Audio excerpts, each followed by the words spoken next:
technology and innovation, including digitalization, to benefit countries, rural communities, small-scale producers, women, youth, indigenous peoples, people in vulnerable situations, and all agri-food system actors, leaving no one behind.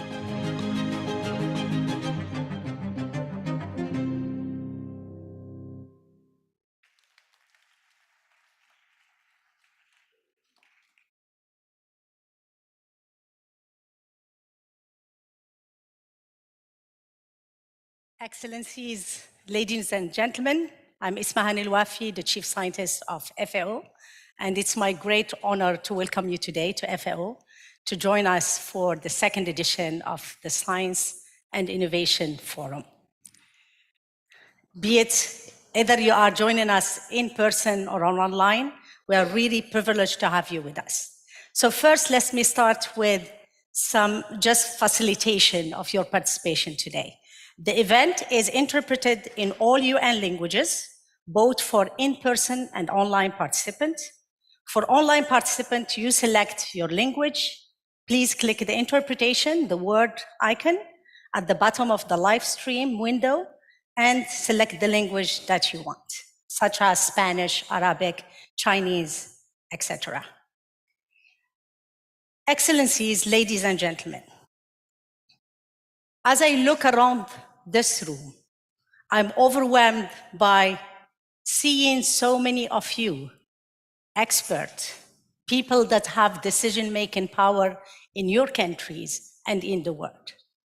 And looking at the expertise around the room, if we want to count it by years, it's going to be in several centuries. So thank you very much for being with us today to talk about how could we make the transition toward a better world through agri-food system. As you saw in the video, we are at a crucial juncture, facing the dual challenges of feeding the global population and mitigating the effect of climate change. Agri-food systems are at the heart, not only because we all eat, but because also it does give job and life and raison d'être for half of the population of the planet. Agriculture sector, it's mostly seen as the culprit, as the bad boy, as the sector that is emitting 30% of the greenhouse gas. But the ag sector is the saver, because this sector is the only sector that sequesters greenhouse gas, again, carbon, and it's the only sector that could increase its sequestration capacity. And that's where science and innovation come to play. We can do so only through science and innovation, and that's really what we want to talk about today. Aside from climate change, conflicts are also major impediment to food security and development. Therefore, we also need champion science and innovation for peace, and not for weapons and destruction. The destruction and death that we have been witnessing lately show the dark side of science and innovation. Today, we want to see the bright side of it, to protect current and future generations, to give them light for hope, for a sustainable future. We have to stop sending the bad messages to our youth if we want them to have hope and to change the world for all of us. Now, it's really my pleasure to call on my boss and our host today, Dr. Xu Donghue, our Director General, to give us the opening remark. Dr. Xu, the floor is yours.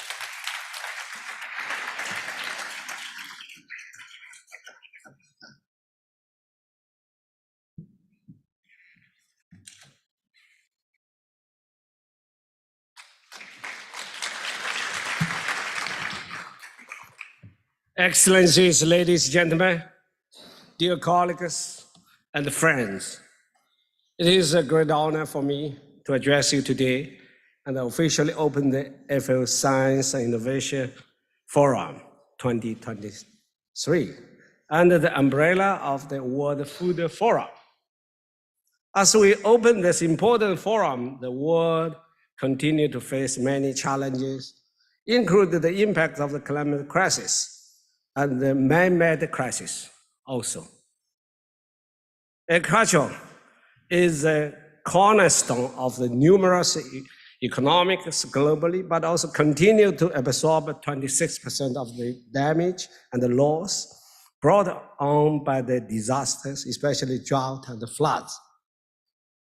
The communities that produce our food include the farmers, fishers, forest dependent people, and pastoralists bear the heaviest load as the climate crisis escalates. At the same time, agri-food system produces a third of the global greenhouse gas emissions, further intensify the climate impact.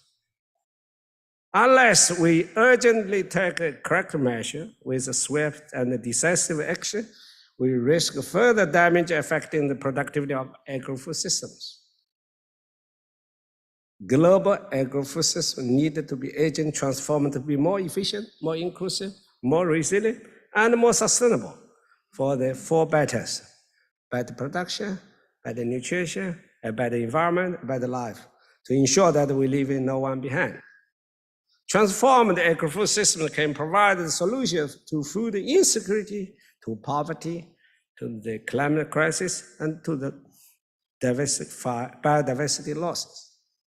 Science and innovation include innovations arising from the traditional indigenous people's knowledge, game changers, and we must identify the develop evidence-based solutions. These solutions are at the core of the FAO strategy on climate change, the strategy on the science innovation, and the strategy for mainstreaming biodiversity across agricultural sectors and their respective action plans. Working with members and partners, FAO is leveraging investment in innovation, science, data, and technology for broad climate actions through these interconnected thematic strategies. FAO is innovating to enhance the productivity, curb the methane emissions, improve the value chain efficiencies, reduce food loss and waste, and restore ecosystems, among many other important actions. In the last 3 weeks, we convened 2 global conferences on the sustainable livestock transformation and on the sustainable agricultural mechanizations, as well as the Roma Water Dialogue. That shows the commitment and also historical turning point, in my opinion, because those kind of things never happened during the past 50 years. I really wonder what we should do more and better and create in hurry for myself, for my colleagues, also in hurry for you as a representative of the members and the scientist community. We have to do more and better and together. Through such an event, FAO is providing a professional platform for all the actors across all regions to highlight available knowledge, ensure the equitable access to the latest information and innovation for all. At the COP28 later this year, FAO will present a roadmap, a global pathway to achieve the SDG 2 Zero Hunger and SDG 13 climate actions with a package of agricultural solutions to contribute to the climate, biodiversity, and food security agenda.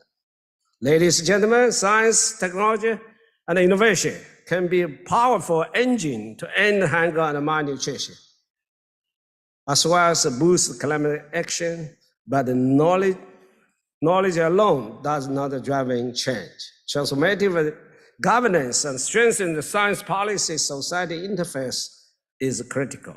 We must also take into account that the countries have a diversified change and need and capacity related to the infrastructure levels of education, technical capacity, among others. Global collaboration is the key to make appropriate and context-specific technology and innovation available, accessible and affordable to those who need it the most. For this, we need to increase the quantity and the quality of climate finance backing agri-food system transformation. That was also an important initiative launched by the Egyptian presidency of COP27.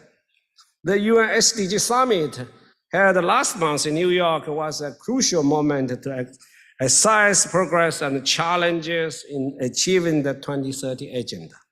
Unfortunately, we all know that progress on many of the food and agriculture-related targets has stagnated or reversed even, and data gaps persist. But we must not lose hope. As I said yesterday, there is a difference between the hard-broke and hard-fed. We must work with hard-fed ambitions in pursuit of our collective vision of the world with zero hunger and malnutrition, and with sustainable, resilient agri-food systems. Harnessing science, technology, and innovation is at the core of our vision, and at the heart of the Science Innovation Forum to explore the application of innovative science and technologies in transforming agri-food systems. I look forward to your evidence-based debate. I encourage you to share your science-based experience and the lessons learned and come up with science and evidence-based solutions for concrete action going forward.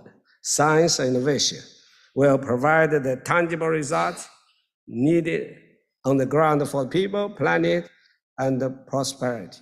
Science should be benefited to all. Technology should be bring the change, what we need most on the ground. Thank you.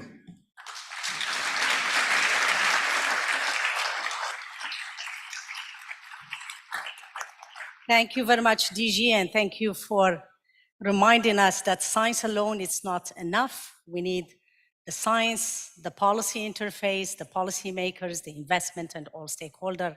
And thank you really for keeping FAO as the facilitator of an intergovernmental process to bring science to bear for everybody. What we are seeing that there is a huge gap between existing science, innovation, and technologies and how much they are accessible and how much they are used in different parts of the world. And what we are trying to do in this year's session that we put the focus on climate action, it's to look how is it done in different countries? How could we bring more the global south, give it more access to knowledge and to knowledge and science and technology? How could we scale it up in the least and middle income countries? And there, the key challenge, it's both the knowledge per se and the scalability of the knowledge. And that is why today, in this high-level opening session, we will listen from national leaders and prominent scientists and how science can contribute to the transformation of agri-food system and to democratizing a little bit science and knowledge and innovation for all countries with a focus on the global south. But before that, I would like really, it's my great pleasure to call upon Her Excellency Amina Gurib Hakim to give us a keynote speaker. And the subject that Her Excellency is going to be addressing is what is the role of science and innovation in climate action for transforming agri-food system, both at the global and the local level. The floor is yours, Amina Gurib. Thank you.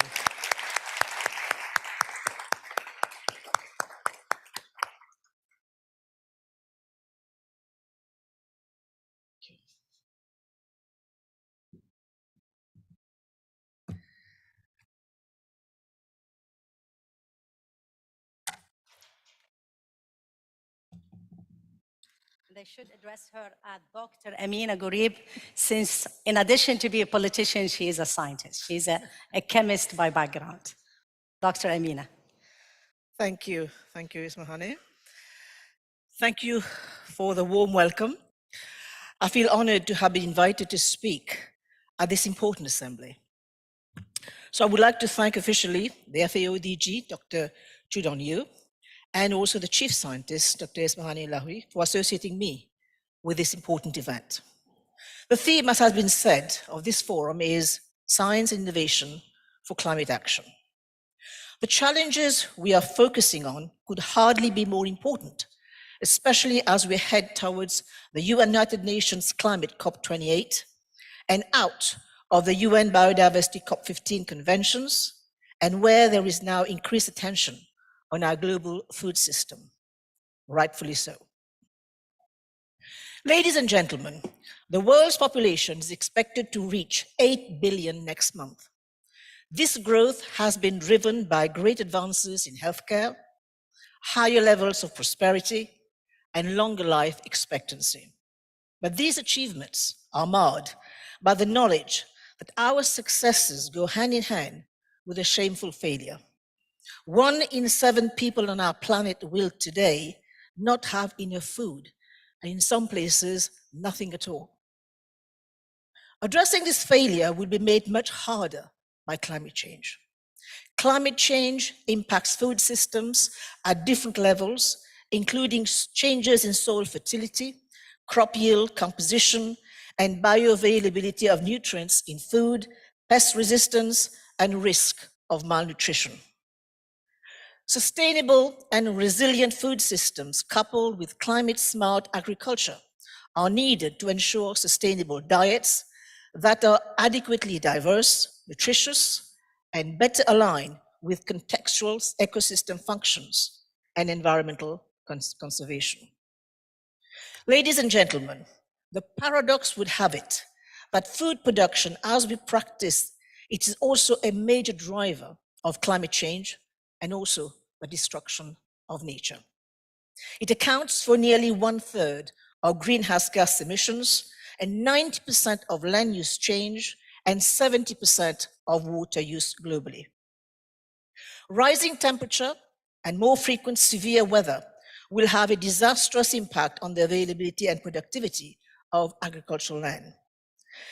It is these two interlinked global challenges, food security in an era of climate change and their impact on our ambitions for a fairer and more secure world, that demands that we pause and think. Ladies and gentlemen, we live at a time of great contrast. New technologies and the benefits of globalization have created greater prosperity, but this progress has not been shared evenly. Hundreds of millions of our fellow citizens continue to live in poverty and without dignity. At the heart of this global inequality lies food and nutrition insecurity, which is intricately linked to the biodiversity crisis, represents a major break on overall socio-economic development. The food price crisis of the past years not only had immediate impact on food and nutrition security, food price inflation and the global economy, but also long-term implications for meeting the Paris commitment and the global sustainable goal, the SDGs, in particular SDG 2. Any collective action taken to meet the twin climate and biodiversity crisis must also address our stressed and fragile food system. The climate stress on food system is expected to increase. Recent research shows that despite agricultural advancement of the past 60 years, global farming productivity is 21% lower than it could have been without climate change. In sub-Saharan Africa, crop yields from rain-fed farmlands are forecast to fall as much as 50% by the end of the century, while 8% of fertile land is expected to be transformed into dust bowls, useless for cultivation or grazing. Swift changes must come to our global food system. Business as usual cannot continue. The pressures the system faces are too great. What is certain is that rising temperature and changes to rainfall pattern are already affecting crop yields negatively. Unfortunately, ladies and gentlemen, the global food system receives only 3% of public climate finance. Further, climate adaptation finance is only 9% of climate finance, with nearly all of it, 98%, coming from the public sectors. The share of investment in resilient food systems in nationally determined contribution, the NDCs, must significantly increase if we are to meet the climate and biodiversity goals while nutritiously feeding a growing population. Ladies and gentlemen, a focus on building regenerative food systems can transition food production on land and at sea from extractive and degrading to restorative of the lands, waters, and oceans that supply our food. To meet the nutrition needs of feeding billions of people by 2050, we need to improve productivity on existing land. Nature-based solutions such as soil health practices, water management, agroforestry, and restorative aquaculture provide opportunities to boost productivity while mitigating the integrated challenges related to climate, biodiversity, and rural livelihoods. Specific soil health practices such as efficient fertilizer use, precision nutrient management, cover cropping, crop diversification, and rotational grazing also strengthen capacity to adapt to a changing climate. Yet, a lack of investment in research, human resource development, and infrastructure means that yields among the cereals, for example, are a quarter of the world's average and have barely increased in 30 years. As a result, Africa, for example, a continent where the biggest future growth in population is projected and is already failing to produce enough food to feed its own people. Ladies and gentlemen, we must also acknowledge that by applying known tools, techniques, and support, traditional practices anchored in ancestral knowledge, the smallholder farmers in Africa and in other parts of the world can make a major contribution to global food security. It may now be the only continent which cannot feed its own people, but it is the one that contains some 60% of the world's arable land and with a high percentage remaining uncultivated. Even without bringing more land into cultivation, boosting cereal yields to just half the world's average would turn Africa into a major food surplus region. So our ability to achieve global food security will rely in no small part on our success in supporting a uniquely African green revolution. Then, what are the elements which will make up this transformation in productivity? There needs to be a halt in deforestation. Recent research shows that 90% of tropical deforestation is driven by agriculture. Ending deforestation and land conservation is mission critical to achieving the world's critical climate goals. It is not an option, but a strategic imperative. Halting habitat destruction and conversion through commodity production is a time-sensitive intervention that must be fully realized by 2030. To achieve this, public and private sector actors must work together to increase monitoring capacities and enable more traceability in commodity supply chains. Complementing this with comprehensive landscape-level approaches that focus on land tenure security, regulatory reform, stabilizing farmer income, and improving productivity of working lands will be crucial. Investment in agriculture research and development were transformational during the Green Revolution to increase productivity. We need increased investment in new technologies from both public and private sectors to allow to meet the 21st century challenges. These technologies include production-centric tools, those that can improve value chain linkages, and supply chain traceability transparency, such as big data. Ladies and gentlemen, regenerative transition often take multiple years before benefits accrue to farmers, to producers. Thus, there is a need to unlock more catalytic financing through debt, equity, and risk-sharing instruments such as insurance or payment for ecosystem services. Importantly, there is a growing need to increase private financing in climate adaptation. Only about $500 million, 1.6% of adaptation finance, comes from the private sector, especially as government finances worldwide are increasingly stressed. Ladies and gentlemen, how do we create a level playing field in agriculture? More than $600 billion per year is spent in agriculture policy support for producers, of which more than 80% have been referred to by the OECD as distorting. The actions from governments are the most powerful driver of food systems, and by realigning incentives, the public sector can change the economics that drive change. Governments can focus on repurposing subsidies in their NDCs to promote more regenerative outcomes, including increasing funding to critical areas. For example, repurposing a portion of government spending on agriculture to develop and disseminate emission-efficient technologies for crops and livestock could not only improve productivity, but also reduce overall emissions from agriculture by 40%, releasing about 105 million hectares of agricultural land for restoration to natural habitats. Ladies and gentlemen, we must be reminded that 30% of food produced globally is either lost or wasted, accounting for about 8% of greenhouse gas emission.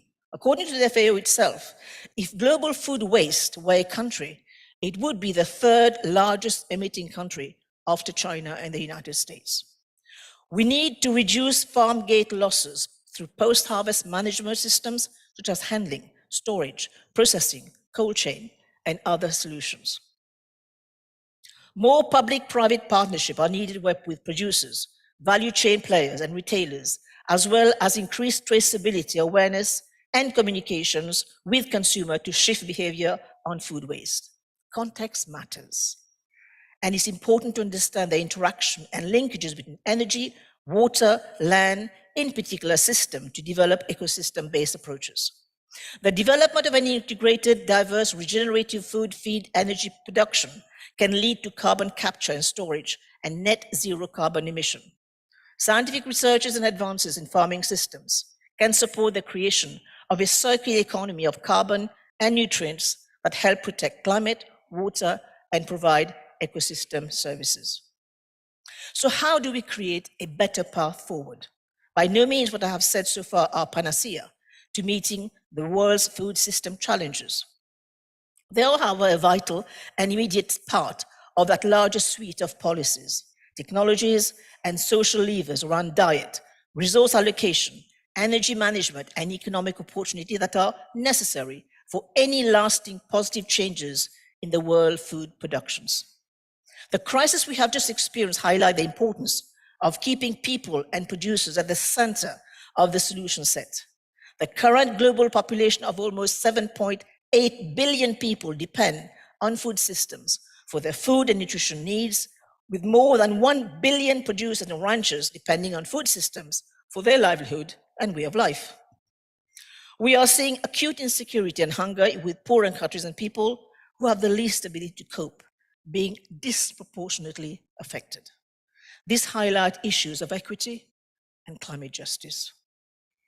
We must keep equity and inclusion at the center of our conversation strategies and ensure that benefits are equally shared and risk mitigated. At the same time, farmers and producers around the world will be dealing with more and increasing challenges in the future due to climate change. These producers, upon whom all of us depend, are central to these solutions, and their voices need to be elevated as we develop the suite of solutions required. Ladies and gentlemen, if the food system moves in the right direction and at the pace and scale needed to stem the climate and biodiversity crisis facing our planet, it will be because producers have made it happen. Before I close, I would like to make a personal statement. I have just spoken about how food, water, energy are basic human rights. As we speak, it is not the case in many parts of the world, especially where in some parts of the world right now, it is perceived as a luxury. As a mother, I make a plea to you. How do we restore the dignity of the child right now in Palestine? How do we ensure that food is going to be 3 times a day, 7 days a week, and become the norm and not the exception? I thank you for your attention.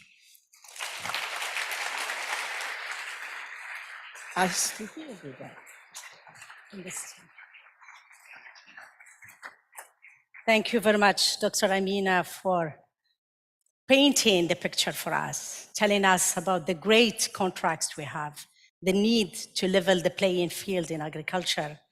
And I liked very much your point on putting the producer at the center.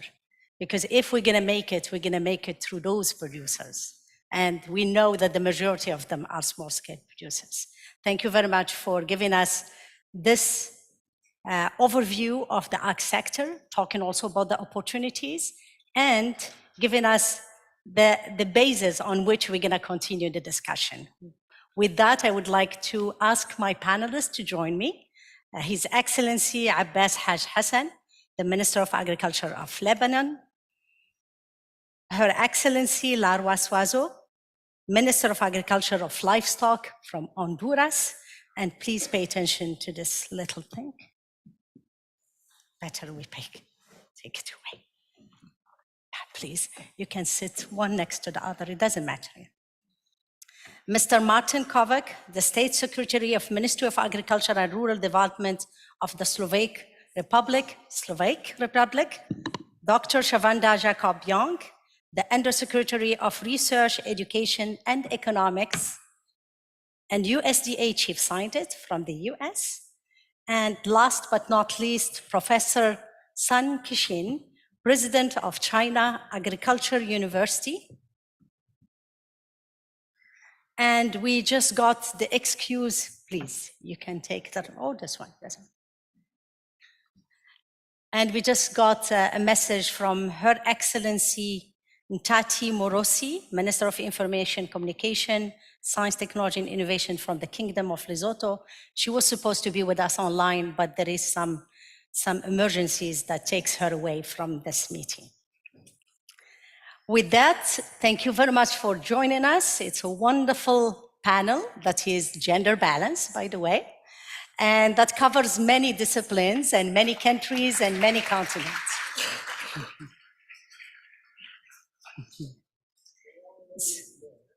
We need one lady more? Ah, okay, that's true. But I didn't count me in them, DG. I count just the panel members, but you're right. That gives us a bit more women-balanced panel and people on the podium. So let me start with His Excellency Hassan, the Ambassador of Lebanon. And the question I have for you, Excellency, and I excuse the people that needs to take the translation, I will speak few languages. And it's not to show off, I swear to God. It's much more that I wanted to make sure that I speak to every person that comes on the podium to the language that they're going to be speaking to you. فمعاليك وزير زراعة من لبنان، أهلا وسهلا بك. نريد نسمع منك ما دور العلوم والابتكارات حينما نتكلم عن الصعوبات الموجودة الآن في الحقل الزراعي ومشاكل المناخ ومحاولاتنا كلنا أن نجد حلاً للبلد وأيضاً حلاً للكرة الأرضية. فنتمنى أنك تحكينا من جهة لبنان ما هي خبرتكم وماذا تريدون أن تشاركوا معنا من خبرتكم من لبنان. Mr. Minister, yeah.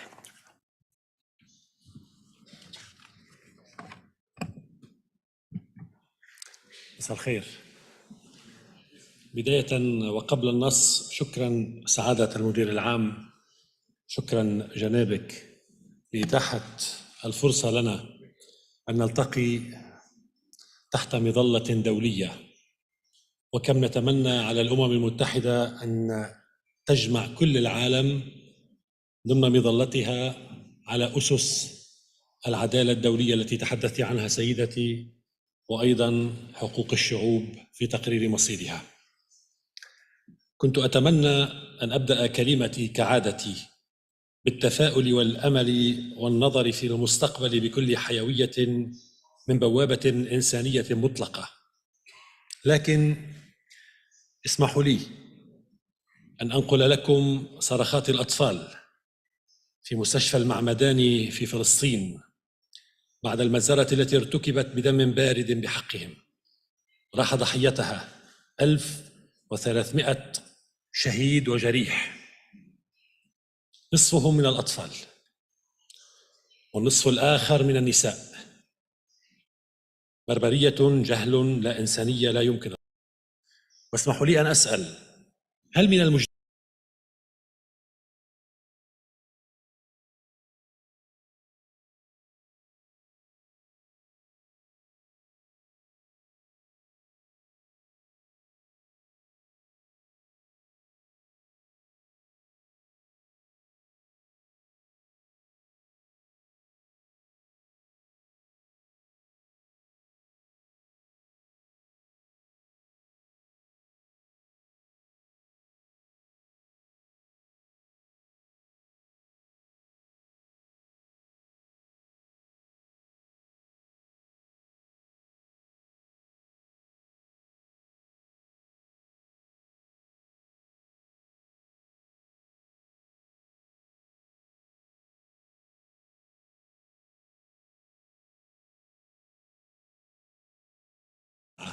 تعود فتقول الامرأة: لم أجد ابنتي، ولم أجد طبيبها، ولم أجد المستشفى.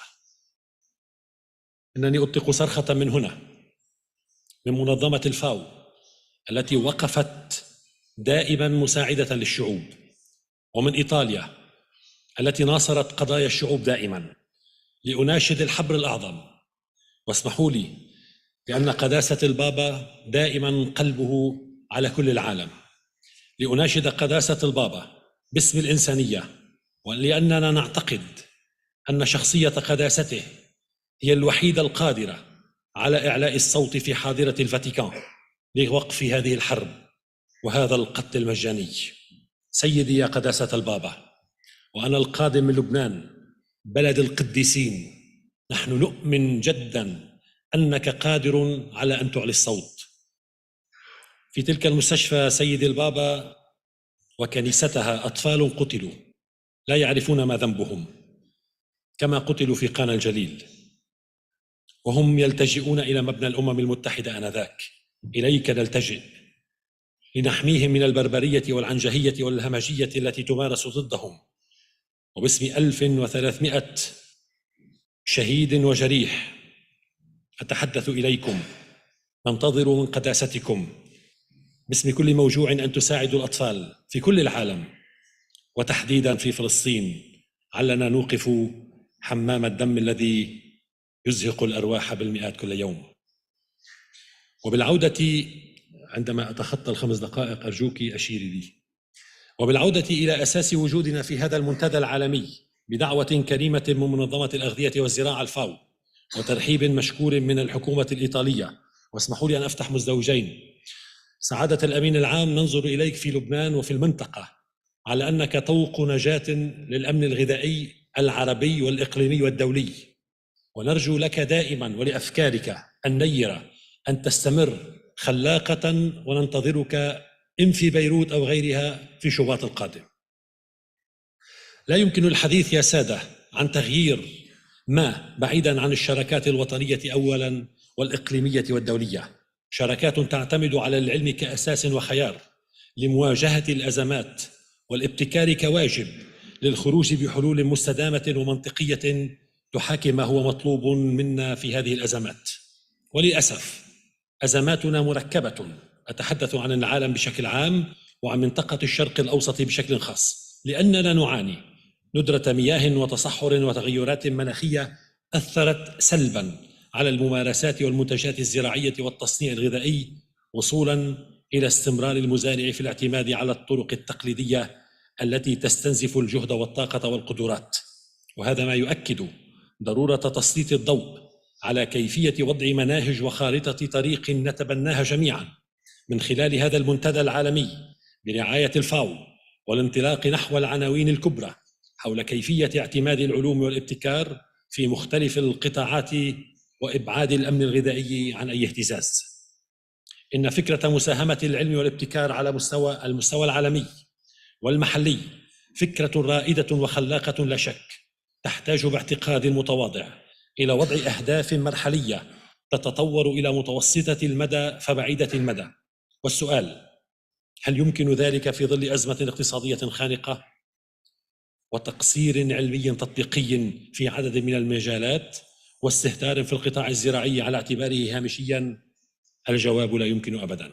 لذا على صانعي القرار أن يغيروا من نظرتهم وتعاطيهم في الملف الزراعي التصنيعي الإنتاجي، ولتكن الأولوية لهذا الملف لما له من إمكانات في تشبيك القدرات الوطنية وتذليل الصعوبات والمعضلات في العلاقات بين الدول.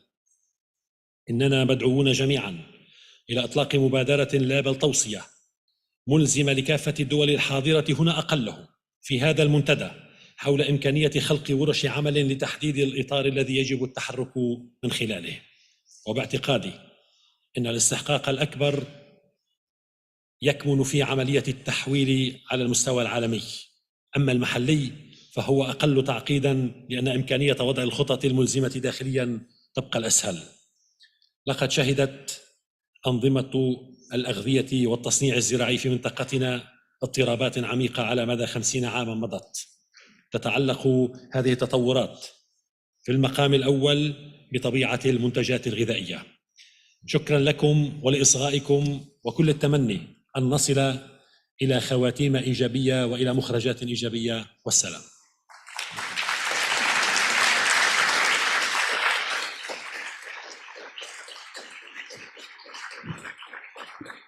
شكرا جزيلا معالي الوزير عباس حاج حسن من Lubnan. E adesso vamos a mover a la ministra Laura Suazo de Honduras. La cuestión para ti es igual, más o menos. ¿Cuál es el papel de la ciencia y la innovación en la acción climática para transformar nuestros sistemas agroalimentarios a nivel global y local? Sería muy un placer si puedes compartir con nosotros la perspectiva de Honduras. Puedes hablar de allá o allá, lo que quieres. 5 minutos. Y después tenemos otras cuestiones. Okay. First of all, I would like to say thank you for this invitation, Dr. Chu Donju. It is a pleasure for me and for my country to be here. And thank you from my president, Xiomara Castro. And also thank you for the farmers, small and medium and big farmers, who are the one who are working so hard to feed people of my country and many other people from different countries. So I will move to Spanish just to be able to talk in 4 minutes. Okay. ¿Qué pregunta más importante esta que nos hacen? Ciencia, tecnología, cambio climático y sistemas agroalimentarios. Yo quiero comenzar diciendo, creo firmemente que hoy, en la actualidad, tenemos suficiente conocimiento, suficiente ciencia, suficiente tecnología para no tener ni hambre ni pobreza en el mundo. Es enough, ¿verdad? Pero debemos de revisar la manera como trabajamos dentro de nuestros países y en todo el planeta. Creo que necesitamos poner atención al tema de nuevo de lo que son los valores en ciencia, en tecnología y en cómo usarla y cómo tener ese acceso.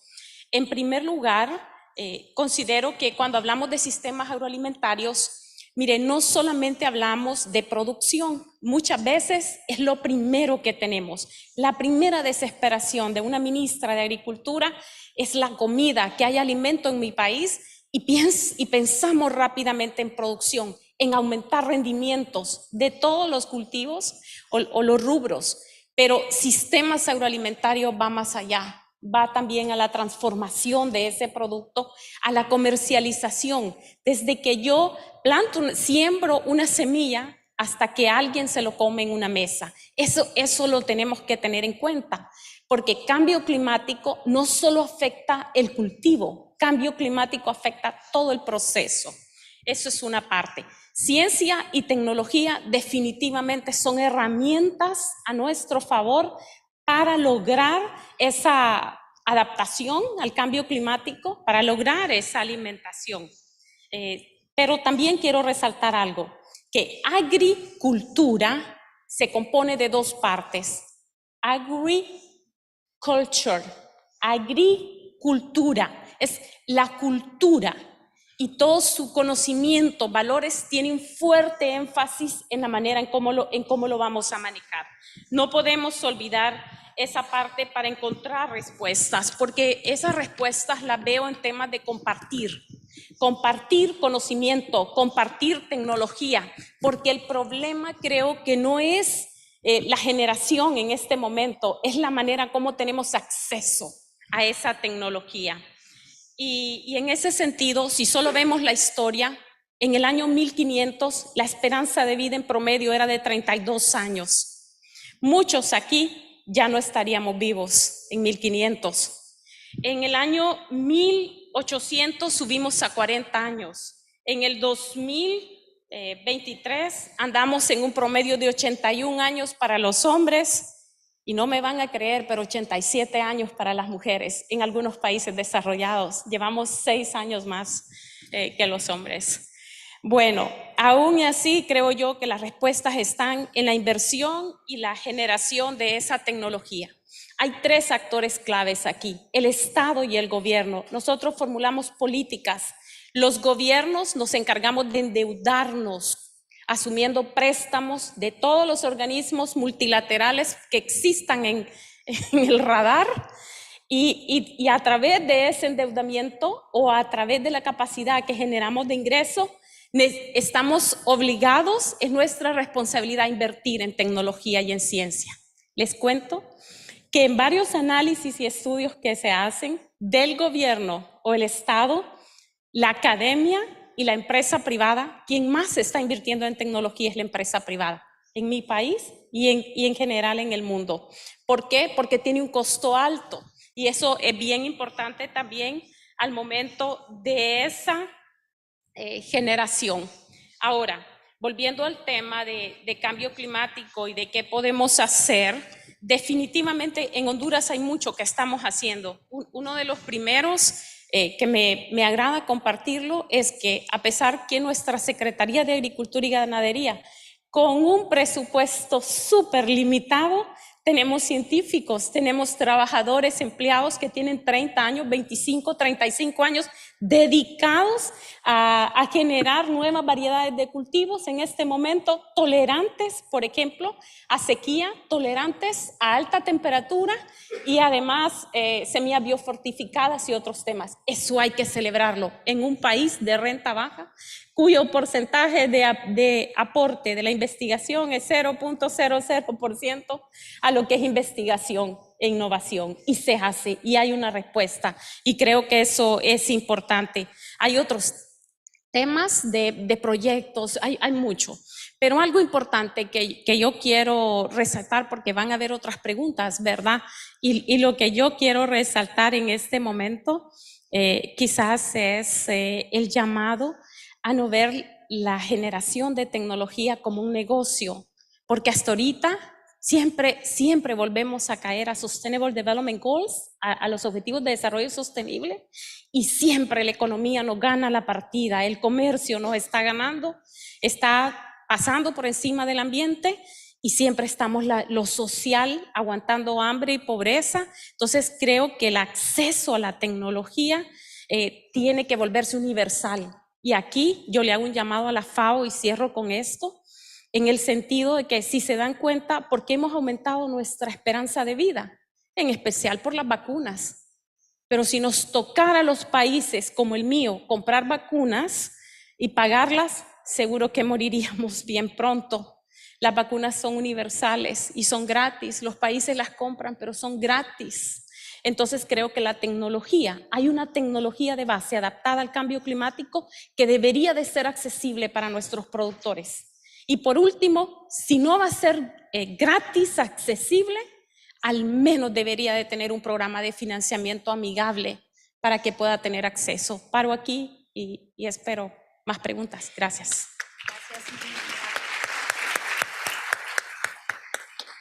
Gracias, ministra, para explicar lo importante que es el acceso a la tecnología y el acceso en precio también para los pequeños productores. Now we're going to move to Dr. Martin Kovac from Slovak Republic. And Martin, you told me a lot about your ideas around the water cycle and how there is solution. And that solution could be done in small countries and big countries. And I find it really myself impressive and new. So tell us a little bit more about it. What does water cycle do and how does it work? And how could you secure a balance in the water cycle? Thank you. Thank you for giving the floor, and thank you for inviting me. Do you hear me? Does the mic work? No, it doesn't work. No? Can we get the mic of Dr. Martin, please? Okay. Thank you for giving me the floor and for inviting.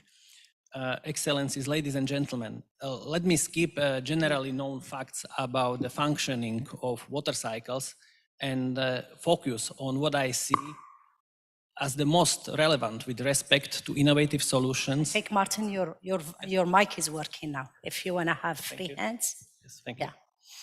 For climate through collective action. While large water cycles represent the circulation and exchange of water between continents and oceans, small water cycles occur on a much smaller scale, either over oceans or continents. Small water cycles generate mild regional weather with rainwater staying around and returning to Earth as rain, dew, mist, and fog. Small water cycles are directly interconnected with large water cycles. The more water we have recycling in the small water cycles, the less extreme weather we experience due to the large water cycles. The current water challenge for humanity is the growing imbalance of global water cycle manifested by sea level rise versus the opposite growing deficit of inland waters and reserves. Rainwater, soil, and plants are the basic components of the functioning of small water cycles on land. Land use changes, such as deforestation, unsustainable agricultural methods, and urbanization, cause the reduction of soil cover, the deterioration of soil biology, the growth of surface runoff, and decrease of rainwater infiltration into the soil, and a reduction of evaporation. These activities promoted over vast territories without compensation of the original hydrological parameters make the imbalance over the decades bigger and bigger.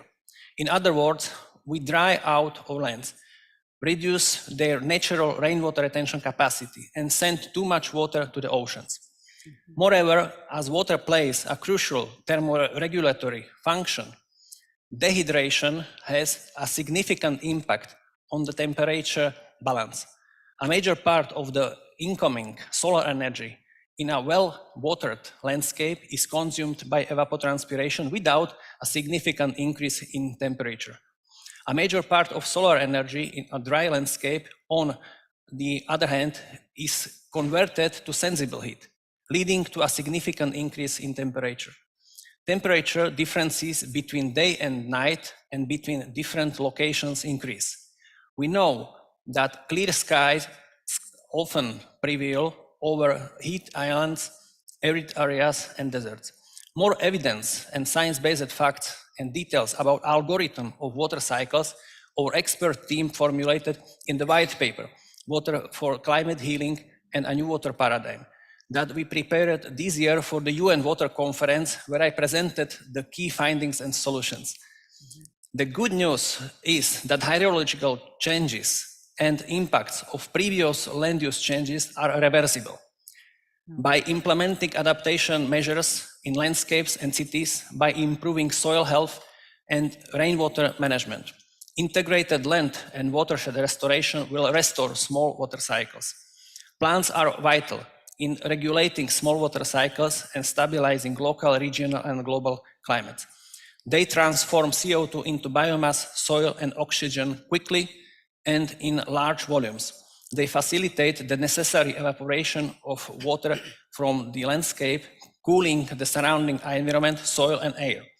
It is hard to overestimate the role of forests, which draw atmospheric moisture from the ocean to any distance inland due to a mechanism described as a biotic pump.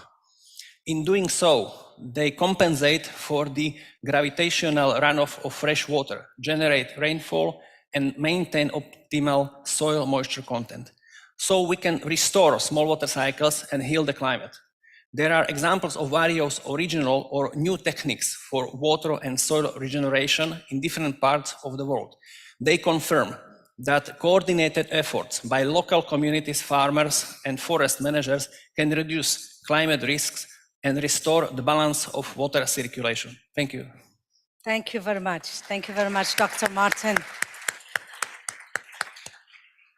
And thank you for making us feel good by knowing that it's reversible.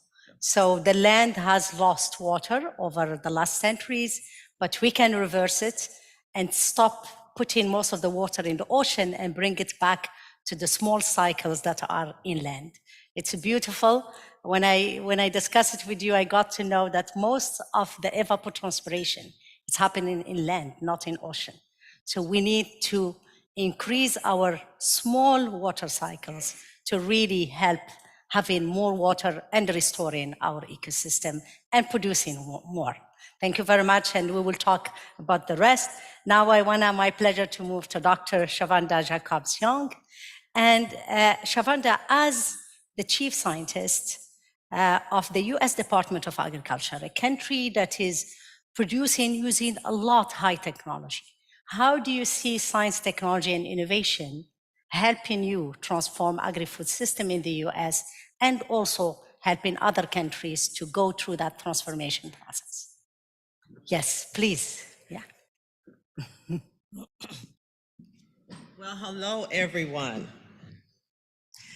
It is a pleasure to join you today for the opening of the 2023 FAO Science and Innovation Forum, an important event to showcase the critical role of science and innovation to meet our climate action. The current global situation underscores the need to unite behind common guiding principles and take action to end hunger and poverty, to face the challenges of climate change head on, and build more sustainable, equitable, and resilient food systems. Innovation is key to increasing sustainable agricultural productivity growth and profitability in agriculture, while decreasing climate and environmental impacts. Only by leveraging innovation and science can we provide our farmers, fishers, ranchers, foresters, and others with the tools to improve productivity, sustainability, and resilience. Innovative, context-specific solutions make agriculture and food systems more sustainable. Science will drive us forward, as it has before. There is so much promise on the horizon. Investments in and support for agricultural research and development enables farmers to access solutions that enhance productivity, efficiency, yes, and build prosperity. Science produces innovations we all need, like biotechnology, precision agriculture, sensors, drones, artificial intelligence, hydroponics, genetics, cell culture, robotics. I get so excited when I hear those words. And for this reason, in 2021, together with the United Arab Emirates, the United States launched the Agriculture Innovation Mission for Climate, referred to as AIM for Climate. Now with over 500 partners from around the world, AIM for Climate is growing rapidly. Thank you, Director General, for leading FAO to be one of the AIM for Climate First Knowledge partners. And thank you to the first Chief Scientist for FAO, Dr. Eloufi. We appreciate you. FAO's strong support of AIM for Climate is greatly appreciated, and we look forward to partnering in the lead up to COP28. I'm pleased to welcome Germany, AIM for Climate's newest government partner, bringing the total number of government partners to 55. AIM for Climate focuses on driving more rapid and transformative climate action in the agricultural sector, empowering agricultural innovation to be part of the solution to address the climate crisis, build resilience to its impacts, and create co-benefits of climate action. To achieve this goal, AIM for Climate participants catalyze greater investment in and support for climate agriculture and food systems innovation. Together, since 2021, AIM for Climate partners have announced over $13 billion of increased investment in climate-smart agriculture and food systems innovation. Now, earlier this year, the United States hosted the AIM for Climate Summit in Washington, D.C., bringing together partners to increase and accelerate investment in and support for climate-smart agriculture and food systems innovation. The summit was a historic event that raised ambition and built collaborations and shared knowledge on innovative solutions in the lead up to COP28 in the United Arab Emirates. Together, with the co-lead of AIM for Climate, the United Arab Emirates, we are proud of what the summit accomplished. We have a historic movement and a moment ahead of us as the United Arab Emirates, the co-lead of AIM for Climate, has identified AIM for Climate as a flagship for their COP28 presidency. We look forward to continuing to advance AIM for Climate in the lead up to and at COP28 in this year in Dubai. We encourage all to join Aim for Climate. There is a seat at the table for everyone. So if your country or organization has not yet joined Aim for Climate, I encourage you to do so and join at COP28. And to learn more about this, we have of course, a website, www.aimforclimate.org. Because only by working together will we quickly achieve solutions at the intersection of food security and climate change. At the Aim for Climate Summit, we also released the USDA Science and Research Strategy. And I look forward to talking more about that as we continue our conversation in the panels. I appreciate your time. Thank you.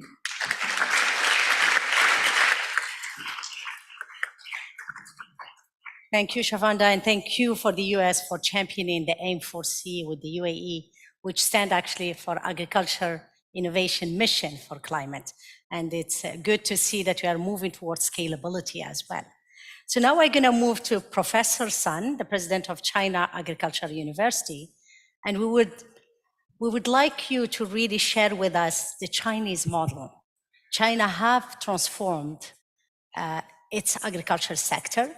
It has increased tremendously the revenues and the income of the farmers in China.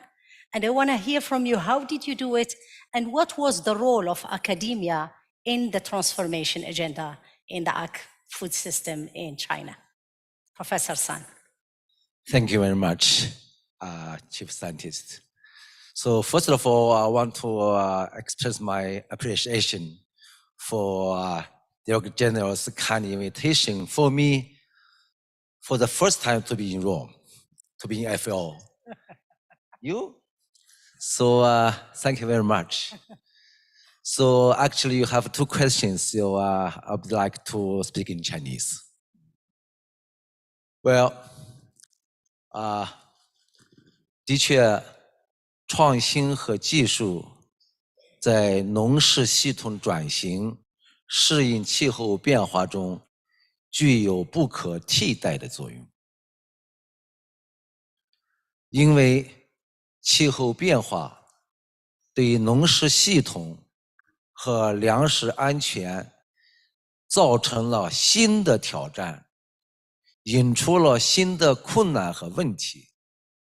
这些困难和问题不可能依靠我们过去已有的技术能够很好的解决这些新的挑战和困难。所以它的逻辑很简单，为了进一步的减缓和适应气候变化对农事系统带来的困难和挑战，必须要持续的创新，必须要持续的科学的投入和发展。中国政府一来高度重视气候变化对国民经济社会发展的适应，特别是关注气候变化对农业生产的影响。在国家层面出台了国家应对气候变化行动方案。在政府部门层面，从科技部门、农业部门、环境部门有不同部门的适应和减缓气候变化的部门方案。在技术层面，有通过技术适应气候变化的不同的路径。所以我觉得这样一个中国政府从国家层面到部门层面到技术的创新和技术的采纳三个层面，能够把创新的最新的技术能够适应到国家应对气候变化的行动中来。这是我觉得中国一个比较成功的经验。第二，中国政府在投资技术创新方面应该说进行了大胆的探索。最近一段时间，中国政府在投资适应气候变化的新的技术重大计划方面有若干个新启动的重大计划。这里面包括新的育种技术、新的生物技术、新的耕地管理和保护技术、新的水资源的高效利用技术、新的粮食减损技术、新的粮食储藏和加工技术等等。中国政府在加大科技投入方面，给予了历史上最大的高度的关注。第三个成绩就是我们的各级的科研机构在动员各种创新力量，全力投入技术创新方面取得了若干新的重大突破。所以你的第二个问题是 academia 如何在这里面发挥作用？我觉得它有3个方面的作用。第一，我们必须要在不断的提供可持续的创新技术供应方面做出更大的贡献。第二，其实还有一个更大的作用，我们必须教育我们的年轻一代，要能够理解气候变化对他们这一代人的生命生活会产生什么影响，以及他们必须为这样一个变化做好什么样的准备。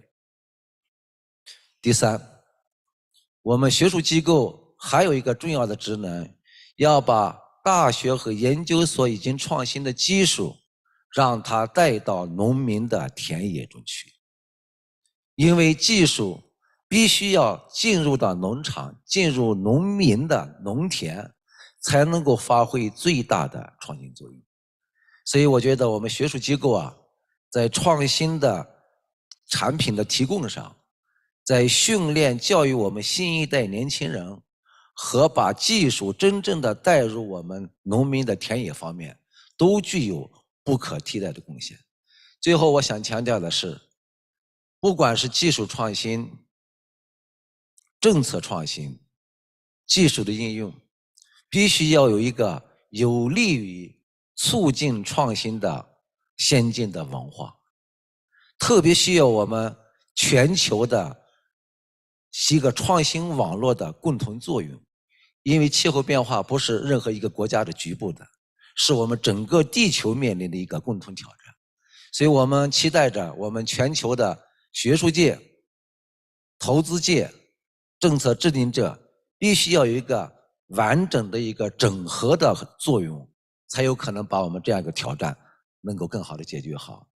所以最后呢，我有一个发布，我们即将在今年的11月12号到4号，在中国的北京召开世界农业创新大会及农时系统转型，其中一个主要的议题就是要讨论气候变化与全球农业。所以我们期待着全球有关心全球农业科技创新、关心气候变化对农时系统转型影响的各位同行，欢迎你们到北京出席我们的大会。谢谢。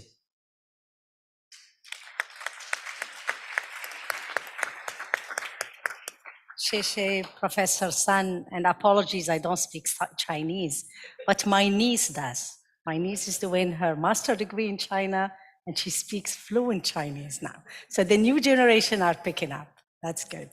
So thank you very much for sharing with us that explanation of how the innovation cycle, it's well tuned in China, and it does talk to many of the points that the colleague brought up.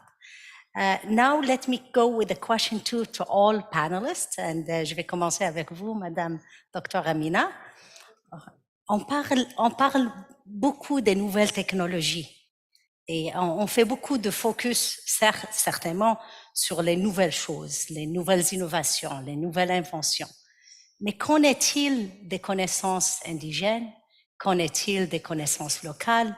Comment tu vois qu'on peut les marier pour avoir quelque chose de mieux, des solutions meilleures pour nous tous? Merci pour cette question qui est très importante, surtout pour le continent africain, parce que, comme je viens de dire, c'est le continent qui a en son sein 60% des terres arables au monde, et d'ici 2050, c'est 2 milliards de gens à nourrir. Et on sait le niveau de pauvreté dans certaines régions du continent. qui n'auront peut-être jamais accès aux nouvelles technologies. Or, on sait très bien que la nouvelle technologie, comme a bien dit la représentante de USDA, c'est que il y a tout un potentiel, precision agriculture, on parle de CRISPR technology, toutes ces technologies sont excellentes pour vraiment assurer que ces plantes arrivent sur le marché. Mais pour les pays qui sont plus pauvres, et pour les pays qui ont, par exemple, le continent africain, il y a les recettes traditionnelles qui agissent comme le middle way, comme on dit, entre la technologie et aussi la tradition, pour que ces pays adaptent. Et là, je parle de deux secteurs. Je parle du secteur de la technologie traditionnelle, qui, par exemple, aiderait à réduire l'impact du changement climatique, la température qui grimpe, et aussi les aliments traditionnels.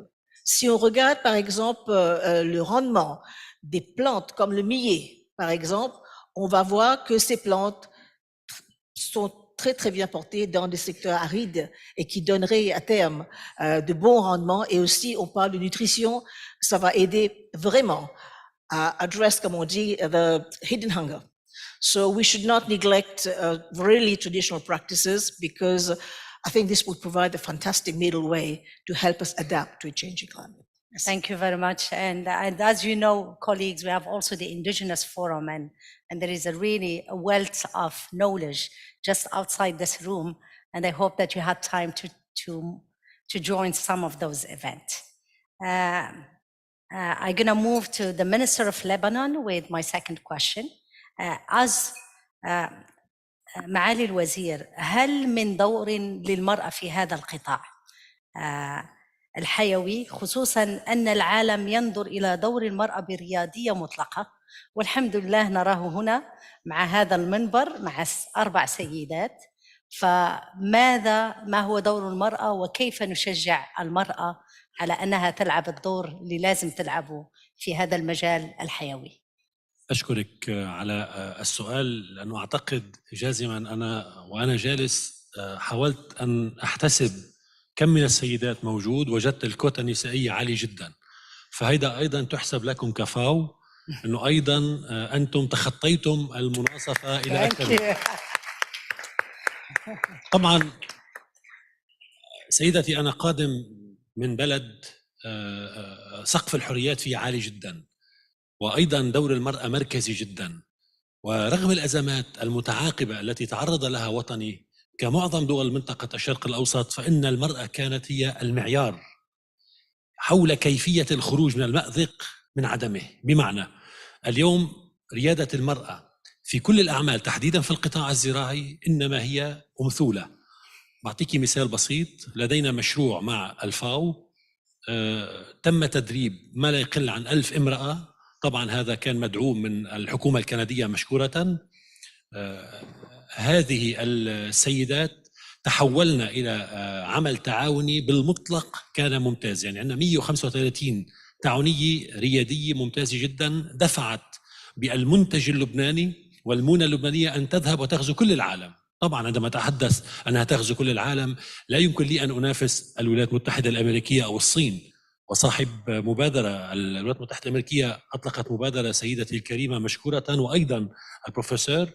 نحن نقول أنه بالمقياس ما بين الوطن اللبناني الصغير وما بين ما نقدمه فهو عالي جدا. إذن دور المرأة سيدتي، هذه المرأة التي هي أولا أم وأخت وشقيقة وعشيقة وعاشقة، كل هذه الأدوار تلعبها اليوم في القطاع الزراعي والأمن الغذائي. أعتقد أنه اليوم مطلوب منا جميعا أن نحفز على أن تبقى المرأة تحديدا في المجتمعات بين الزوجين التي توصف بأنها فقيرة، أن تكون للمرأة دورة، لأنه إذا لم يكن هناك دور للمرأة ريادي في هذا الإطار حتما سيذهب المجتمع إلى أمران لا ثالث لهما، إما التطرف ومن بعد الإرهاب، وإما إلى الفساد، وأتحدث أنا عن المخدرات والآفات.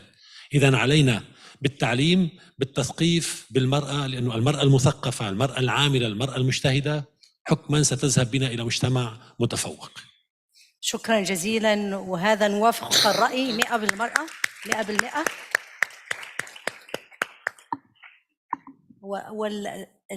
والمجال التعاوني بالنسبة بالنسبة للزراعة مهم جدا. رأيته في عدة مناطق منها لبنان ومنها دول أخرى في العالم. هو فعلا موديل مهم جدا وشكرا جزيلا. Voy a pasar a usted, la ministra Laura.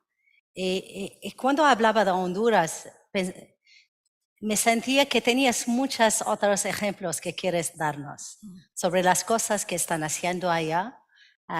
Como ha dicho, tienes universidades, personas que están dedicadas a la ciencia. Háblanos de algo que te parece muy interesante, que quieres que la gente sabe de Honduras en términos de adaptar a la ciencia y tecnología y avanzar en no solo la producción, pero como lo ha dicho, sobre todo el sistema, la producción como la transformación. Gracias. Mire, hay muchísimo que yo quisiera contar sobre Honduras, pero yo encuentro que en estos espacios, miren, tenemos características comunes todos los países. Una de las situaciones con Honduras que me da mucha pena es que 7.3 de 10 hondureños y hondureñas viven en pobreza. Eso es dramático. Las personas no solo mueren por guerra, mueren por mala nutrición, por falta de acceso a alimentos y falta de oportunidades. Pero en el otro lado tenemos una población de productores pequeños y medianos que tienen una capacidad cognitiva, ancestral, heredada, de sobrevivencia, de supervivencia, de trabajo. Son agricultores porque nacieron agricultores y así viven. Creo que uno de los elementos más importantes para ayudar a un país como Honduras a mejorar sus condiciones de vida está en la agricultura, y dentro de la agricultura está en agroindustria, y necesitamos tecnología y ciencia para acelerar agroindustria. Creo que ese es uno de los puntos fundamentales. Por eso en mi participación previa yo propongo y pido a los inversionistas, a la banca, al doctor de la FAO, cómo podemos hacer para lograr, para cortar esa brecha tan grande que hay entre pequeños productores para tener acceso a tecnología. Lo hemos visto. Miren que a pesar de de esto que comento, somos líderes en producción de varios productos agrícolas, como por ejemplo que bananos, café, ocra, langosta, piñas, puros o cigarros, y así sigue la lista. Y estamos posicionados a nivel mundial, a nivel de Latinoamérica, pero aún así incapaces de llenar al 100% nuestra seguridad alimentaria y de generar economía a pesar de eso. Tenemos universidades, tenemos centros de investigación, pero creo que necesitamos enfocarnos un poco más a encontrar soluciones aplicadas en corto plazo. Creo que algo de Honduras importante es ese proceso de la organización social, del movimiento cooperativo, del movimiento de las cajas rurales, en donde los mismos productores se ayudan a sí mismos y que de alguna u otra manera en los últimos 20 años, podríamos decir 10 años, hemos aumentado en la calidad de los productos. Pero hay buenísimos ejemplos cuando estos productores participan en toda la cadena del sector agroalimentario y son capaces de producir y de vender y generar precios justos para ellos. Entonces, creo que por ahí podría ser mi ejemplo, y sin embargo, todos, el Estado, las políticas, el dinero, la inversión, todo esto creo que debe de alinearse para responder a la amenaza tan grande del cambio climático y la variedad climática. Creo que esto, así como hemos padecido una pandemia todos y nos agarró a todos por igual, independientemente de la economía de cada país, así nos está agarrando el cambio climático, pero nuestra capacidad de respuesta es menor por todas las condicionantes de infraestructura débil o otros aspectos. Creo que eso es importante. Lo mismo también la pregunta que usted ha hecho antes, el tema de mujeres. Creo que las mujeres también hemos logrado mayor participación y eso también ayuda a enfrentar el cambio climático. porque las mujeres, no solo por la característica de trabajar la agricultura familiar, pero aparte, en nuestro caso, tenemos más de 35% de madresolterismo. Sí. Y ese es un problema social serio de hogares uniparentales. Y estas mujeres salen a sembrar, a producir, forman emprendimientos, venden y crían sus hijos, pero también se enfrentan al cambio climático. Y solo cierro con algo importante que en el caso de las mujeres, una de las limitantes mayores es no tener títulos de propiedad de los terrenos. En nuestro caso es dramático, tenemos una deuda larga. Pero creo que las tecnologías de agricultura adaptada al clima o tecnologías climáticamente inteligentes pueden ser una solución, porque no necesitamos grandes extensiones de tierra y con invernaderos y otras estructuras y con digitalización, las mujeres pueden también cultivar, generar mayores ganancias y trabajar y sin necesidad de entrar en conflictos de tierra.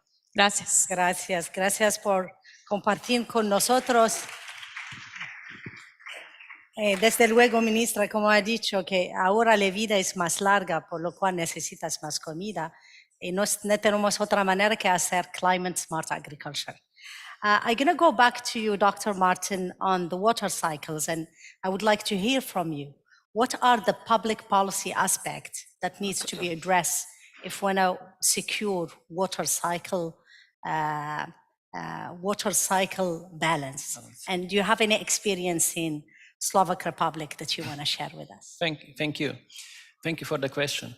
The Earth's climate system is interconnected by water cycles, and two key environments that appear to be most significantly and directly affected by humans are pedosphere and biosphere. And this is the central arena for climate adaptation and management action. Soil serves as carbon and water bank of landscapes, providing the foundation for plants and trees. Land use changes have hydrological and climate impacts, and by managing soil, we can manage water cycles. Therefore, farmers, foresters, and land users are key stakeholders in the fight against climate change and in ensuring the balance of water cycles. Our countries need to include in planning documents for forest, agricultural land, and urban areas sustainable rainwater management principles that will shift the dominant drainage of rainwater to the ecosystem use of rainwater. This water paradigm shift promotes the nexus of water, soil, plants, climate, food, and energy that is the foundation of circular bioeconomy, closer interdepartmental policy, and territorial cooperation. Our countries need a new generation of water and soil protection laws.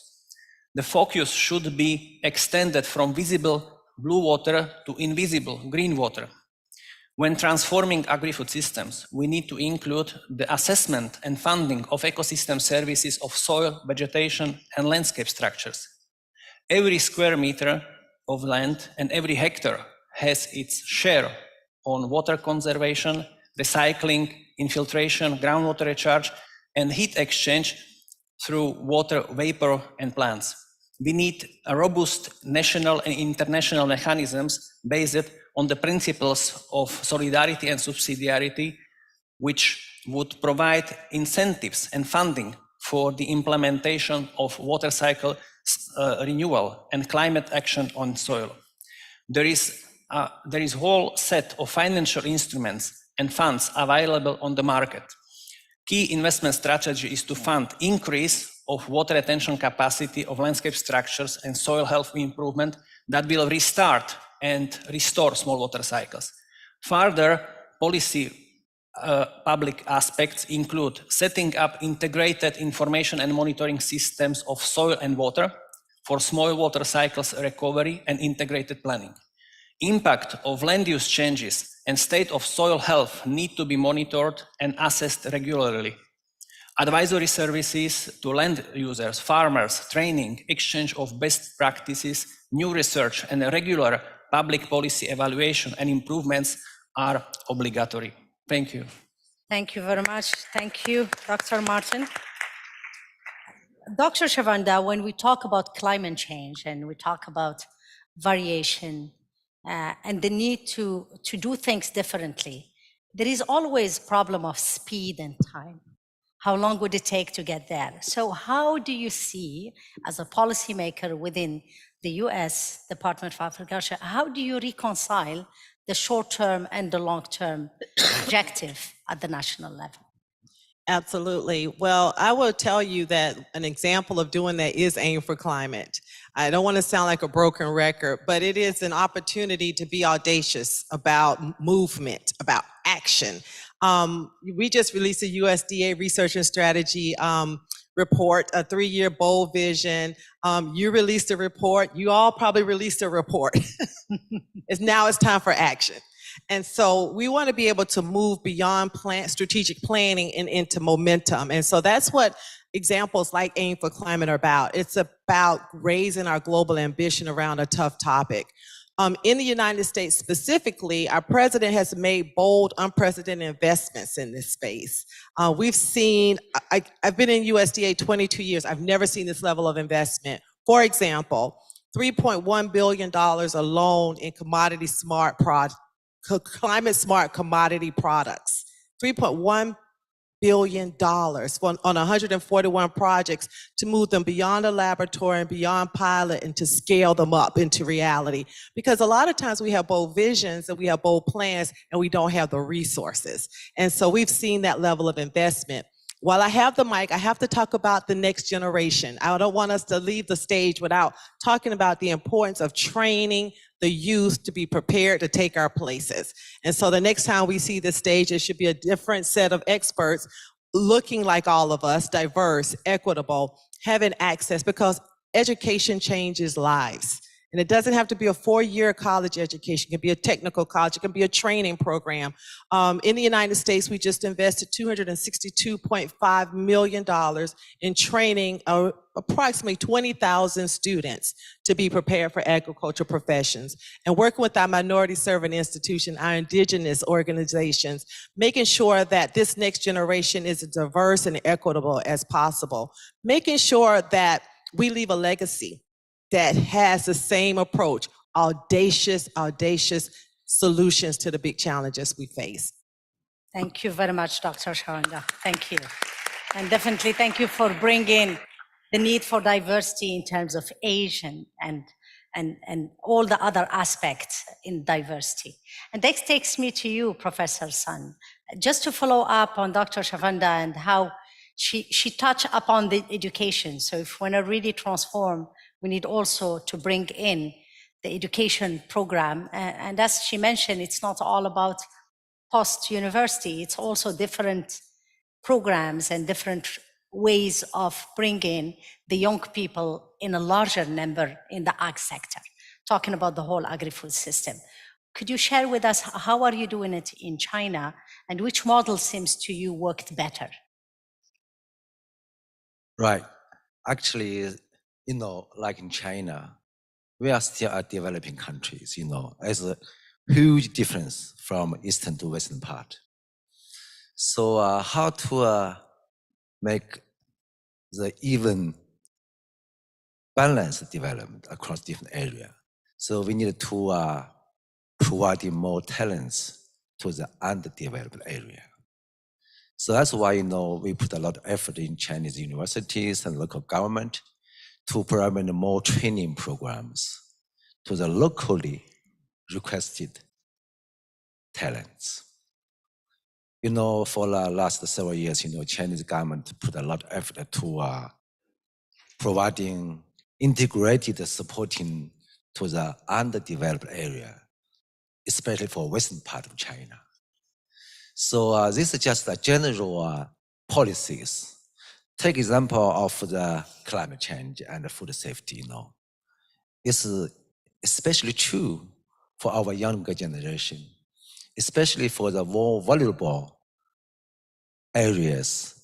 We need teaching and training the peoples even more understandable to the impact of climate changes on their ecosystems, economic growth, and the future of the local people. So that's why, we have to do this way. Actually, for past 5 years, we have one small example we are doing in Tanzania with support of local government of Morogoro provinces.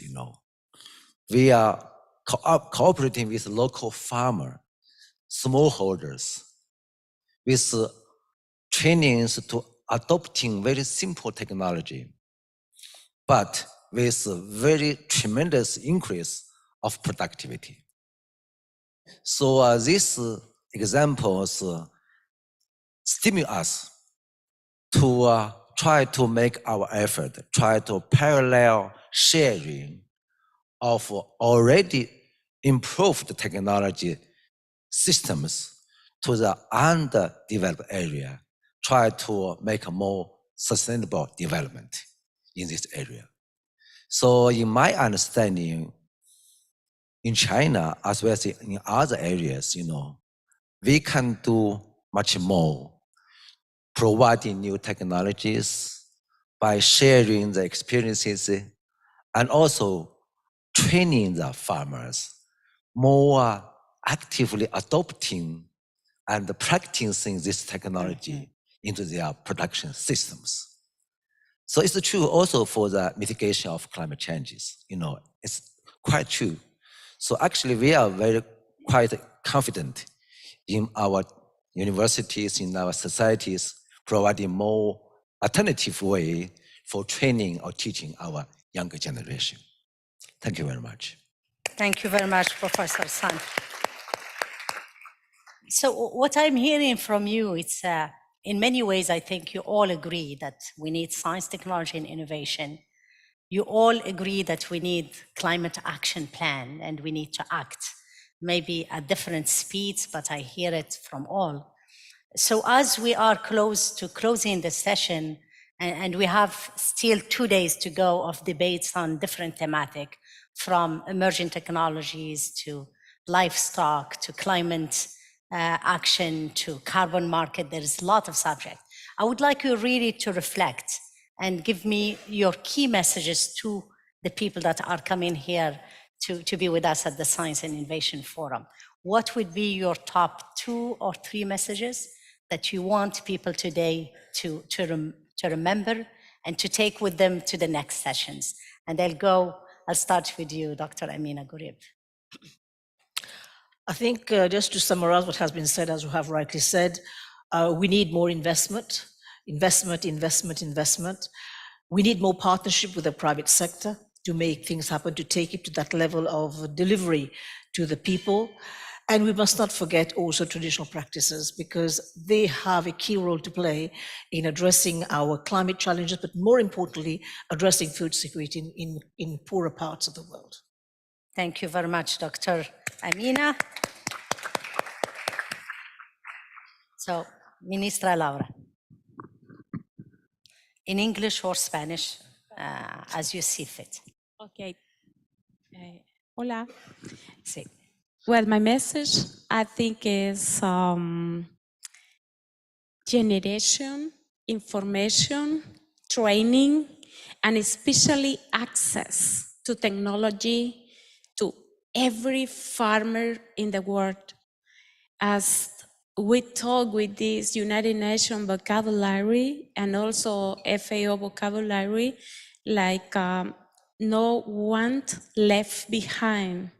So no or any farmer, any country left behind of access to technology. Thank you. Thank you very much. So no one left behind in terms of access to technology. Yeah, so maybe I'll go back to you as the minister. How would you do it? Like in your country, we talk about inequalities, and they are at the global level, but we have them also at the national level, and we all go through that. So how do we stop that discrepancies and that inequalities as a policymaker? And maybe that's also a point of reflection to all of you, because you are policymakers. Although many of you have still the science hat, but you are in positions right now of policy making. Ok, esta sí la voy a contestar en español. Sí, vamos. Ok. Mire, en primer lugar, el rol del gobierno son políticas, medidas, leyes, normas. Sabemos todos, por ejemplo, que la tecnología es una respuesta al hambre y a la pobreza. Sabemos que la tecnología tiene un costo y que no se puede y que no todos la pueden accesar. Lo primero son las políticas de Estado en el largo plazo, políticas inclusivas que permita que, aunque sea el gobierno que las tenga que pagar al inicio, Sí.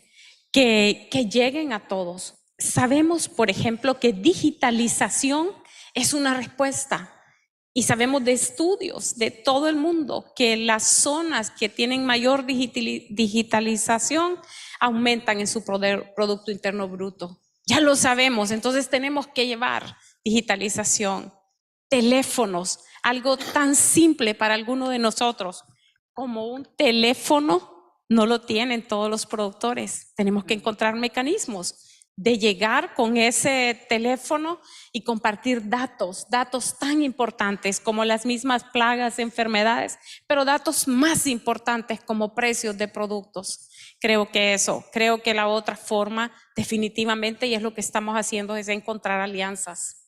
O sea, nosotros no estamos pidiendo nada, estamos reclamando un derecho de acceso a conocimiento y a tecnología que debe de convertirse en bien público, el mismo acceso a datos a veces de cuánto llovió o no llovió en una región.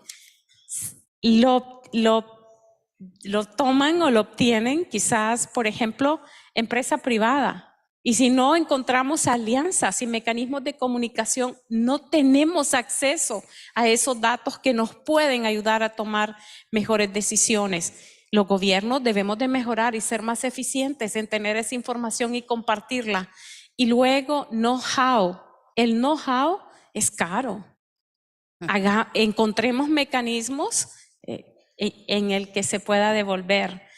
Hay varias formas, claro, educación, por ejemplo, programas de becas para que estudien nuestros investigadores, que encuentren posgrados, que esas investigaciones den respuesta específica a esas necesidades. Creo que en ese caso va por allí nuestro trabajo, pero creo que también espacios como estos, este foro, y donde tenemos tomadores de decisiones a nivel mundial, creo que debemos de tener un mensaje de compartir tecnología y de compartir información.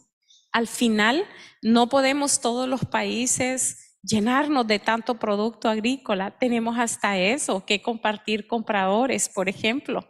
No podemos todos cultivar lo mismo y seguir compitiendo tanto unos con otros. Creo que eso también, ese mecanismo de comunicación y de alianzas, es parte de una tecnología. Muchas gracias. Sí.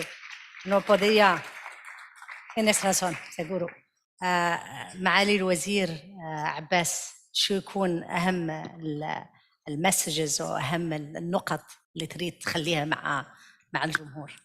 إذا بتسمحي لي كمان مرة أخرى، هناك 3 نقاط أعتقد أن ستكون يمكن رسالة جيدة إن خرجنا بها جميعا. أولا، عندما وصفت جنابك أنه الجالسين اليوم هم أصحاب قرار، لا شك، ولكن هل حكوماتنا اليوم تلتزم بما نلزم أنفسنا به؟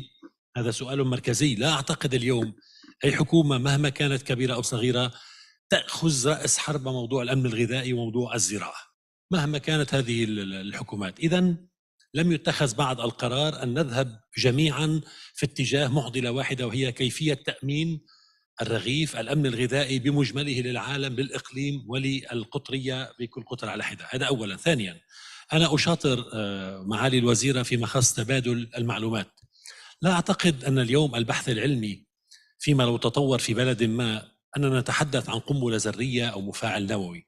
نتحدث اليوم عن قطاع زراعي حقيقي، ولا نتحدث اليوم عن تنافسية بقدر ما نحتاج اليوم إلى التفاعل، إلى التكامل، تكامل عربي، تكامل عربي إقليمي، تكامل عربي دولي، وهلم جرة.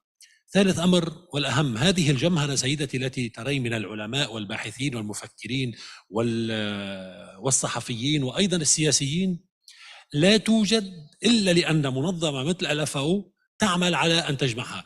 هل ارتضت أي دولة أو أي تكتل سياسي أن يقوم بمثل هذه الاجتماعات؟ حتما حتى الآن لا.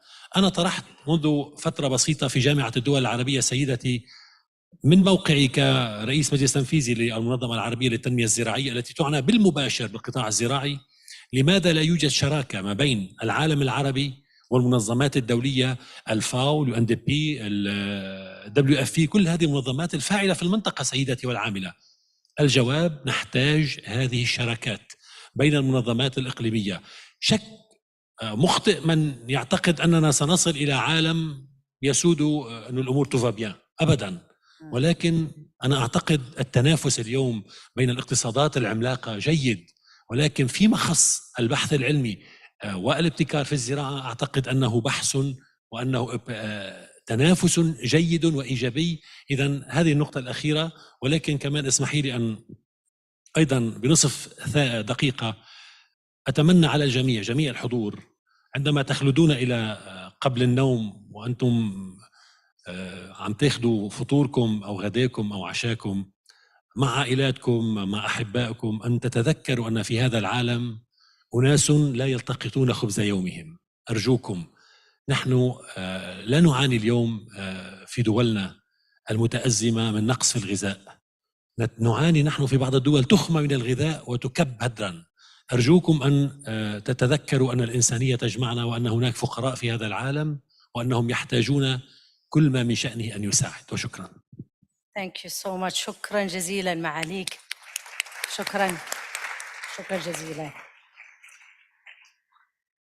Now I move to you, Dr. Martin. What would be your key messages to the audience? Thank you. Let me summarize. We have a system solution that allows citizens and land users to play a big role in maintaining a key public good, the balance of the water cycle. We can do this by using sustainable management of land and rainwater in both rural and urban areas. Small water cycles restoration helps us return water back to our countries and its landscapes. Each stakeholder and land user participates in this solution according to the size of the managed land. These wide-scale collective efforts at the local levels form a global solution. It promotes a new water and soil culture, a new culture of managing rainwater and green water in open lands and urban areas, by managing small water cycles and their balance. We need to create climate-active landscapes that will restart the biotic pump on the continents. By rehydrating and restoring the land, we can ensure the recovery of small water cycles over large areas in all countries. This leads to ongoing water and soil regeneration, which in turn supports our prosperity, water and food security. This plan is essential for better production, better nutrition, better environment and life, while giving everyone a chance. It's a hopeful and ambitious plan. Thank you. Thank you very much. And thank you very much, Dr. Martin. Thank you. I'll talk later because the thematic of the whole World Food Day was water is food, water is food. No, it wasn't water is food. It was food. Yeah. Anyhow, yeah. It was about water. I can't remember our slogan, guys. If somebody remind me, it was about water is food, but it was said in a much nicer way than the way I'm saying it, for sure. Shavanda, over to you. What would be your key messages? So my key messages, I want to share with you just the 5 highest scientific priorities that we outlined in our USDA research strategy, science and research strategy. And that's accelerating innovative technologies and practices, driving climate smart solutions, bolstering nutrition, security and health, cultivating resilient ecosystems, and translating research into action. And I'd like to just share that each one of those starts with an action word, not a passive word, a very much action word. And given the interconnected nature of climate, food production systems, and food and nutrition security, it's essential to develop a high-level integrated vision across multiple areas of research to ensure that our key priorities are advanced and help meet the challenges of climate change. And quite simply, no one organization, not federal government, private industry, IOs, academia, none of us can accomplish the big, complicated, complex challenges that we have alone. We must all work together. By fostering collaboration, supporting diversity, and working in unity, we can tackle the most pressing challenges and drive progress at an accelerated pace. Let's continue to work together for a brighter and more promising future for all. Thank you so much, Dr. Shavanda. And thank you for putting emphasis on accelerated pace. We need to do it quickly. And the colleague told me it was water is life, water is food, leaving no one behind. So I'm glad that we talked about the water quite extensively today. Over to you, Professor Sun. Well, since my colleagues have already provided such more information, I have only 2 words for the key messages. United action. For combating the global changes and mitigating the impact of climate change on agri-food systems, we need a united action from different sectors, private, public, government, academia. Also, we need a united action globally. Since it's a global change, so we need a united action from different country, different area, different organization like FAO. So through this way, the world can benefit through this united and integrated action. Thank you very much. Thank you very much. Thank you to all the panelists. It was great to have you with us and to hear your wisdom. Amina, you were short because I know you taught, we don't have much time and you made it very short. I want to give you a chance if you want to say any other key message. Thank you, Before I do the closing myself in a few minutes. I think what's coming out of the panel here is the overarching message that we only have one planet. There is no planet B. And whatever actions we take on one side of the planet will have the butterfly effect, impacting others. So I think what we have to do is increasingly become more inclusive. Let us use the resource that we have, the God-given resources, to actually do good. Let us move away from this fractious world. Let us build. And I think collectively we can have better prosperity when we start sharing, when we start giving, and then we'll enjoy the fruits of this earth. Thank you. Thank you very much, Amina. Thank you. So if you stay with me, I have just few messages just to wrap up this wonderful discussion. What I heard from here, it's really the call for action, the call for unity, the call for coming together, put hand in hand as different stakeholders, as different countries, as different culture, but also bring technology with local knowledge, with indigenous knowledge, and try to make it really in a way that can make a difference. What I heard as well, it's the need for action and action quickly. So people talked very clearly about climate change, which is indisputable now, but also talked about climate variability. And although we might have gone quite strongly in terms of understanding what will happen in 3, 4, 5 months, but in the short term, our models are not working. So most of the time we say, yeah, they were saying that this week going to be all raining, and look where we are. Luckily, we don't have much rain. So the short-term modeling in weather forecast, it's still behind. And so it is for many other areas. So we do have science, but we need to invest more in science, and we need to invest in all kinds of sciences, not only the technologies, but also the local and indigenous knowledge, not only in one part of the world, but in all over the world. And what I heard from you, from us policymakers, is that you recognize that your own investment in science, technology, innovation matters. We don't need all of it to go globally. Most of the solutions are internal to us. And as government, as public servant, we need to bring that investment and those decisions. What I heard as well from the colleagues, it's the need for new partnership. How could we open up? How could we work better together? How could we have empathy for each other and work together and nourish and entertain and strengthen our private sector in the work with the public sector and the other stakeholder.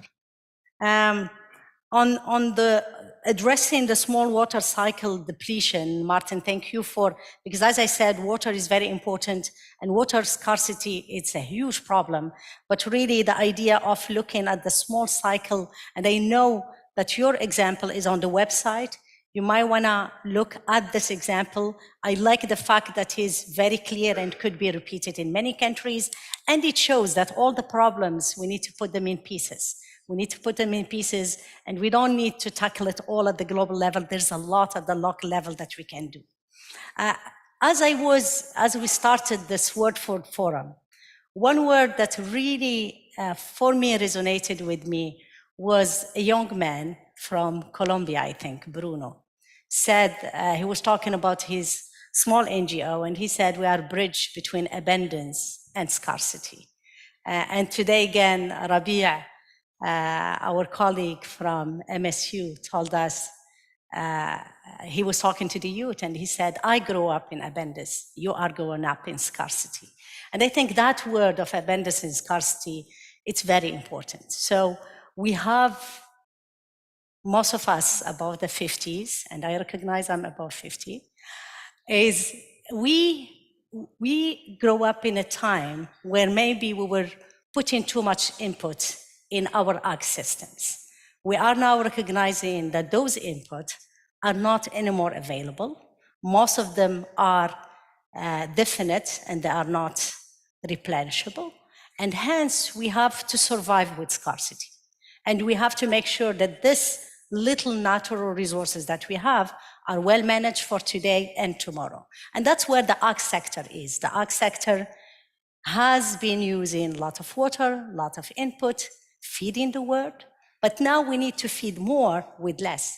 And that's where it's very important for us as a sector, if we want to survive, to make a case, to be the solution, to be able to produce more with less, and to have climate action central in our discussion.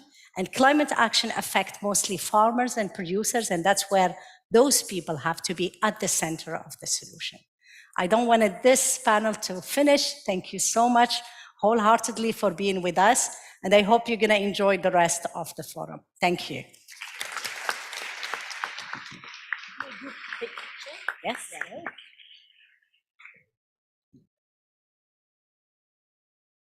No.